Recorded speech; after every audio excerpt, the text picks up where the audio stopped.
Let's dive right into this explainer. We're exploring a wildly miraculous evening in ancient Capernaum, just after sunset. Ever wonder why entire crowds of desperate people waited until total darkness to bring out their sick? The entire city swarmed Peter and Andrew's front door. They were held back by strict Jewish Sabbath rules. You see, under first century law, Saturday right at sundown marked the official end of the Sabbath day. Carrying a sick friend was literally considered illegal work. This tragically trapped the afflicted inside their own homes. But the second those stars appeared, those legal barriers totally vanished, and pure compassion flooded the streets.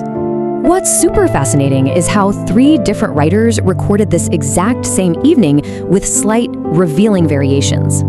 Just look at the subtle differences in how Matthew, Mark, and Luke actually describe that sunset. Mark uses a double description to explicitly prove the sun was down, meaning no laws were broken. Meanwhile, Luke's phrase is this fascinating linguistic artifact, directly translated from a remarkably ambiguous Hebrew source. So how many were actually healed? Matthew and Luke say everyone, but Mark just says many. Well, Capernaum had about 1,500 people.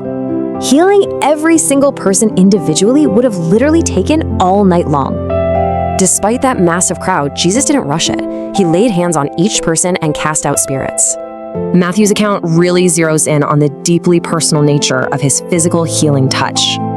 Normal rabbis avoided touching the sick to stay ritually pure, but Jesus personally touched absolutely everyone. He also silenced the demons with just a word, specifically because they knew he was the Christ.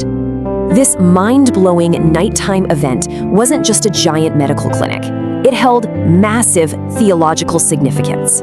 Matthew perfectly connects this unparalleled evening directly back to an ancient famous prophecy from Isaiah. He took our infirmities. This was the ultimate physical demonstration of divine grace, perfectly fulfilling that promise. So if rigid rules held back those crowds, what heavy burdens are you carrying?